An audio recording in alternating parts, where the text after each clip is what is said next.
continuing in our cake section, the next cake we're going to do is learn how to do a barrel cake. So a barrel cake is a cake that's going to be 6, maybe 8 layers in height, and it's going to be at least 6 to 8 inches in height. So the secret to doing a barrel cake is we have to introduce a cake board in between about 3 layers, and we have to learn how to do a dowel rod.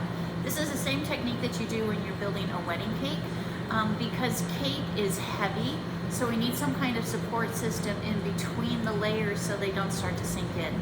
Now dowel rods, they sell plastic ones, they sell wooden dowels and that you can snip. If you use a wooden dowel, you have to sand the edge of the wood after you've cut it to the proper height, because otherwise you could get wood splinters in your cake, and that is no bueno.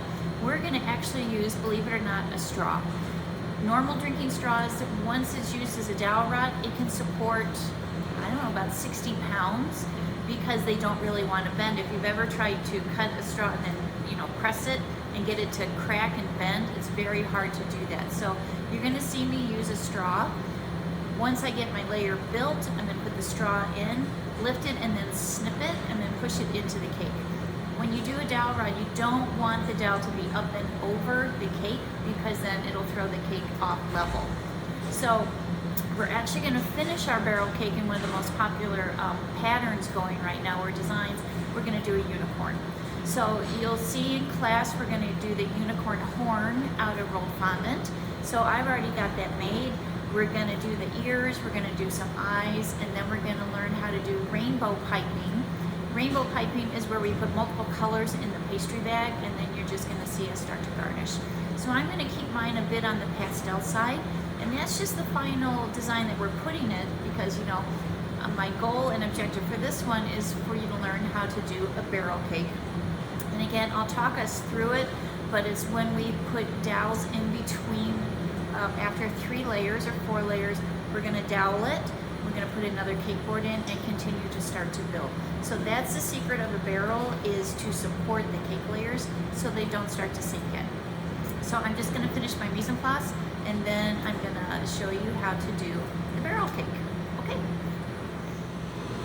So I'm ready to go with my barrel. So first thing I do is my cake board, a little bit of buttercream down, my first cake layer.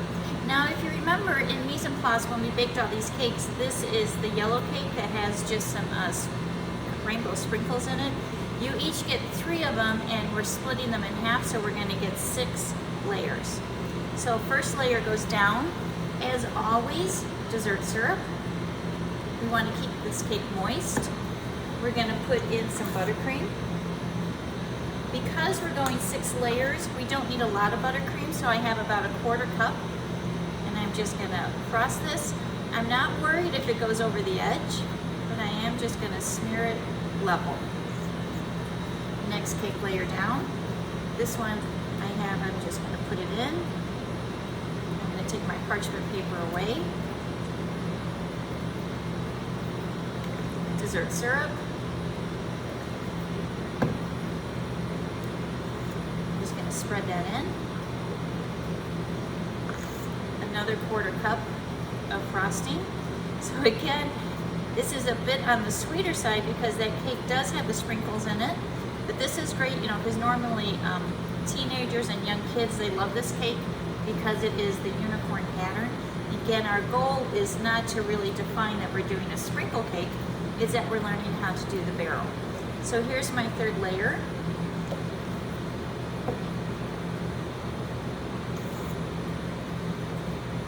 Quarter cup down.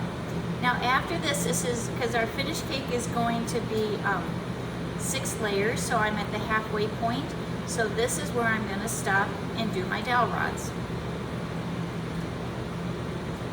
But I want to make sure my cake is level. So you can see I'm always going to just check to make sure I'm at level. So my one side was a little bit shorter, so I just leveled that off with some icing. Now here's my straws. So when you do your dowels or your support system, the first one will always go in the center. So you can see I'm pushing that all the way through.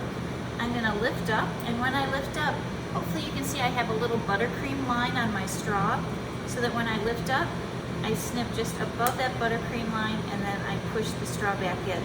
And my goal again is to make sure that the straw is level. So just the center isn't enough support though. So now I'm gonna come around the edges and I'm gonna do one at 12, 6, and 3 o'clock. But you can see I'm at the halfway point from the center to the edge. So again, I lift up, I snip and I push it back in. We always try when we do a dowel rod, we try to go, you know, maybe if this is 6-inch cake, I'm gonna do 4 to 5 dowels. Again, the dowels are expected.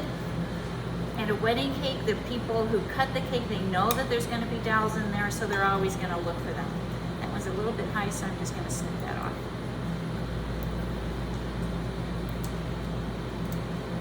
But again, if I was using wooden ones, I would have to just sand that wooden dowel so that I don't get splinters.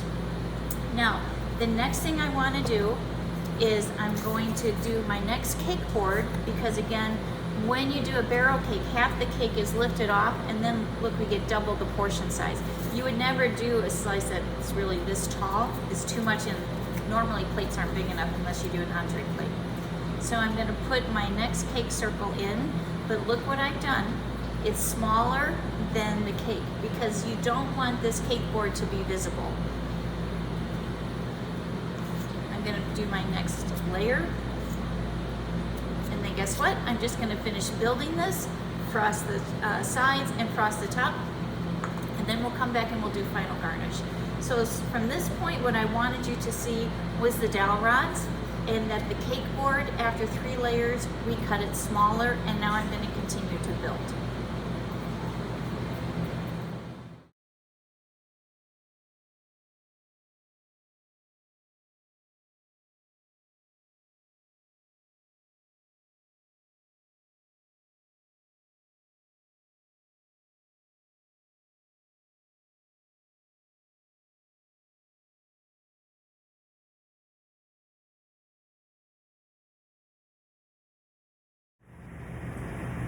So you can see it took me a couple times to go around with the buttercream on a barrel cake because it's just so tall. So I put a little bit of a crumb coat down, and then I came back and did a heavy buttercream layer, and then used my bench scraper to clean it. So I chilled it for about 10 minutes again just to set the buttercream, so that now I can do my unicorn rosettes. So I have 3 colors. I have pink, I have purple, and I have yellow. And again, I'm trying to stay in the pastel family. So what I want to do first is put the center of the unicorn, I want to put it right here. So I'm going to do 1 big rosette. And now I'm going to come back and do just 2 smaller ones. And again, you're going to kind of decorate this however you want to. And then you're going to see me, I'm just going to do some random rosettes all over the place, and then I'm going to end up swooping down to create the tail.